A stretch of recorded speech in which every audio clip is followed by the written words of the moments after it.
Coucou la famille, bienvenue sur la chaîne. Heureux de vous retrouver aujourd'hui pour une nouvelle vidéo. On est là pour débriefer ensemble de la victoire du Barça face au Betis de Séville. Victoire 4-2, triplé de Ferran Torres, un superbe but de Joao Félix et doublé de Isco de l'autre côté. Donc, avant de rentrer dans le vif du sujet, bien sûr, j'aimerais inviter tous ceux et celles qui aiment le contenu à liker et à partager la vidéo, bien sûr, et aussi à vous abonner à la chaîne car la communauté grandit. Donc, surtout, ça me ferait plaisir aussi. Donc, sur ce, revenons sur ce match qui a été plus qu'intéressant vraiment. Le Barça qui se porte beaucoup mieux ces derniers jours. Victoire face à l'Unionistas 3-2 et aussi victoire 3-1, pardon, 3-1 et aussi victoire aujourd'hui face au Betis de Séville, pardon, 4-2. Quand même, le Barça qui marque 7 buts sur une semaine et en plus de ça, Ferran qui marque 4 de ces 7 buts. Est-ce que c'est l'éclosion de Ferran Torres? Je l'espère, parce que Ferran a toujours été un espoir de Valence à City au Barça. Est-ce que Ferran peut être l'élément clé de la réussite offensive du Barça? Je ne pense pas. Mais il a eu, je pense, le talent de performer quand l'autre à côté de lui est en panne. Parce que Lewandowski, on va revenir un tout petit peu après. Mais moi, j'aimerais juste souligner la performance XXL de certains joueurs, dont Ferran Torres et aussi Lamine Yamal. Lamine Yamal est un très grand joueur de football déjà à son âge. Ce qu'il arrive à apporter au Barça sur le côté, je pense que Rafinha a du souci à se faire. Parce que Lamine Yamal, en un match, je pense qu'il a mis tout le monde d'accord que lui, il peut jouer au Barça. Maintenant, est-ce que Lamine Yamal peut être titulaire au Barça? Oui et non. Oui, dans le sens que oui, il a du potentiel, il peut apporter, mais non parce que j'ai peur que le Barça le lâche trop tôt, le mette trop tôt titulaire, et ensuite, quand il va être dans une période de moins bien, il va pas pouvoir gérer cette phase et ensuite couler. Parce qu'on a vu la plupart du temps, le Barça, il nous sort des pépites presque chaque 2, 3 années. Et il y en a eu, il y a énormément d'échecs. On va commencer par la génération précédente avec les Bojan Kirkic, les Afellay, voilà. Ensuite, on a eu les Ansu Fati plus récemment. Donc, Lamine Yamal, je pense qu'il doit continuer encore à faire des rentrées en jeu, mais parfois, sur certains matchs, comme aujourd'hui, le mettre titulaire, parce que Lamine Yamal, quand même, déjà à son âge, il a 2 matchs références en Liga, le match face à Villarreal et le match face au Betis de Séville.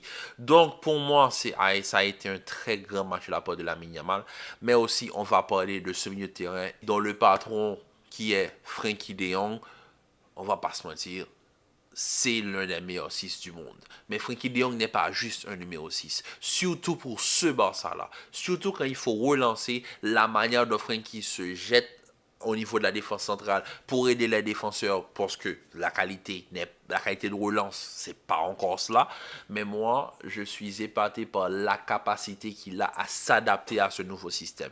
Et le nouveau système du Barça, cette semaine, je pense que ça va pas être l'identité du Barça sur le long terme, mais vraiment sur cette période où ils sont dans une période de moins bien, il y a cette identité de contre-attaque et cette identité leur permet quand même de marquer 7 buts sur une semaine, ce qui n'est pas arrivé depuis très longtemps au Barça. Donc je pense que Frenkie de Jong a énormément à jouer parce que surtout quand il descend, il apporte ce surplus défensif. Et en plus, quand on connaît ses qualités de relanceur, raccompagné de 2 joueurs de ballon qui sont Pedri et Gundogan, ça ne peut que marcher. Et aujourd'hui, on l'a vu aujourd'hui, le Betis de Séville, ils ont été menés 2-0, sont revenus au score 2-2, mais ils se sont fait punir en fin de match parce que le Barça avait des joueurs de qualité supérieure que le Betis n'a pas. Le but de Joao Félix, c'est pour moi une contre-attaque. Le but de Ferran Torres, ce dernier but, le petit piqué à la brésilienne, c'est une contre-attaque. Ferran Torres aussi qui manque vraiment le deuxième but. Bon, le deuxième but me fait rire, mais vraiment c'est la Yamal qui fait tout le travail sur le côté. La balle va sur le poteau. Ferran à la science du placement et est bien positionné et il marque ce but. Pour moi, ça, c'est les points positifs du Barça. La performance de la défense aussi. Araujo, je pense qu'après ce qu'il s'est pris face à Vinicius, il s'est coupé les cheveux, donc ça lui fait du bien. Il revient un petit peu à la normale. La performance a été plus que bonne. Je me moque un peu d'eux, mais quand même, après ce qu'on a fait ce matin, je pense qu'on n'a pas, on peut pas trop parler. Ensuite, Jules Koundé qui fait un très bon match aussi. Iñaki Peña, il commence un petit peu à me donner des signes de Kepa. Hein. Iñaki Peña, je trouve que dans ses sorties, il les rate très très souvent. Je sais pas, est-ce que c'est peut-être moi qui me trompe? Je n'ai pas la science infuse, mais je trouve que Iñaki Peña, il rassure beaucoup moins que dans les premiers matchs. Le premier match, il a vraiment rassuré, il a mis d'accord, il a mis tout le monde d'accord, mais là, je pense qu'on commence à avoir quelques petits points faibles de la part de Iñaki Peña, et il sort pas, du moins ses sorties sont pas bonnes, et il a tendance à un petit peu hésiter. Et ça, je pense que ça commence on va dire, entacher son bilan, surtout en l'absence de Marc-André Ter Stegen. Mais bon, pour le moment, il tient la carte du Barça et il n'y a rien à dire. C'est un très bon gardien. En fait, c'est un Pinto. C'est le Pinto de Victor Valdés, au fait. C'est tout. C'est juste une bonne doublure pour le Barça. Mais bon, vite que Ter Stegen revienne très vite dans les buts. Balde qui nous fait un match très propre aussi, lui aussi. Maintenant, revenons sur la paire d'attaquants que possède le Barça. On va parler avant de Lewandowski, ensuite on va transvaser sur Victor Roque. Ok, Lewandowski, je pense que là, on est tous d'accord, Lewandowski doit partir. Cette saison, c'est la dernière saison au Barça, il doit partir. 35 ans, il n'a plus le même rendement, le système ne lui convient pas, les appels, on ne le trouve pas, je le trouve un petit peu perdu dans ce système. Il y a même un but qu'il marque sur hors-jeu, mais voilà, c'est parce que on le voit. Il y a un premier appel de Lewandowski à la limite que Ferran n'a pas vu. Ferran lui remet la balle ensuite, un petit peu plus tard sur l'action. Voilà, quoi, ça c'est cause de frustration. Le joueur, on connaît ses qualités, mais ses qualités ne sont pas adaptées à cette équipe, malheureusement. Donc pour moi, Lewandowski doit partir. En plus, il a 35 ans, va courir sur ses 36 ans. Je pense que Lewandowski, le haut niveau, je ne dis pas que c'est fini, parce que pour moi, Lewandowski peut apporter à n'importe quelle équipe, mais ce système du Barça là n'est pas fait pour lui. Donc, si le Barça a la possibilité de se faire un petit paquet sur la tête de Lewandowski, il ne faut surtout pas hésiter. Maintenant, on va parler de son remplaçant, Victor Roque.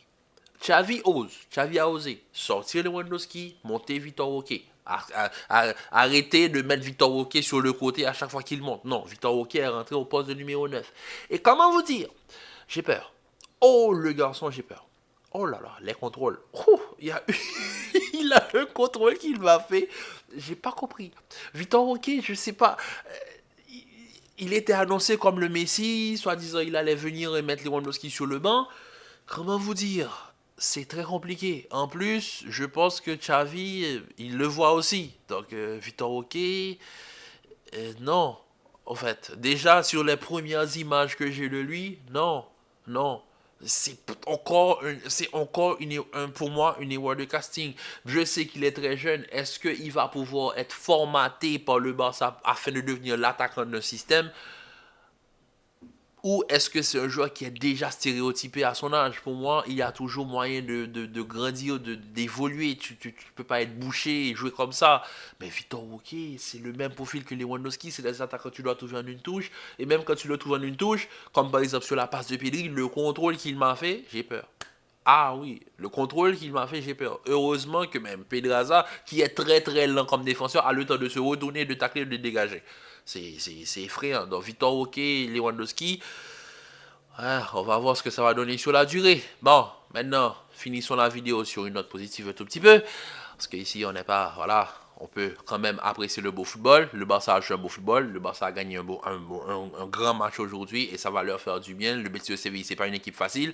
Quand tu as le duo Fekir-Isco aujourd'hui, Fekir qui est un petit peu en moins bien, mais quand même Isco qui est dans la forme de sa vie, franchement, ça fait plaisir de revoir Isco à ce niveau. Isco est délicieux à voir jouer. Franchement, je dis même pas ça parce que c'est un ancien joueur de la Maison Blanche.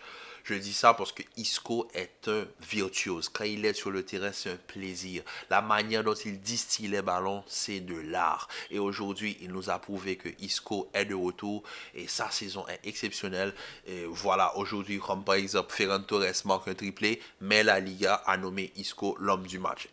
Voilà, il n'y a pas erreur de casting. Oui, Ferran marque un triplé, mais l'impact que le joueur a sur le match, Isco a été présent. Le deuxième but qu'il met au Barça, la petite pichenette, ah non, la manière dont il est actif dans la surface, devant la surface, la passe qu'il fait pour Luis Enrique en tout début de match, la petite louche, c'est exceptionnel. Isco est de retour à son meilleur niveau. Bon, bien sûr, on sait que on va pas dire reviens à la maison. Non, bien sûr que non, mais il est heureux là où il est. On lui souhaite toutes les bonnes choses et ça pour moi c'est un plaisir de revoir Isco à ce niveau. Donc la famille, on se dit à très bientôt pour une nouvelle vidéo. Commentez, likez, partagez, restez en paix, en santé et aussi prenez soin de vous. On se dit à très vite pour une nouvelle vidéo. Peace.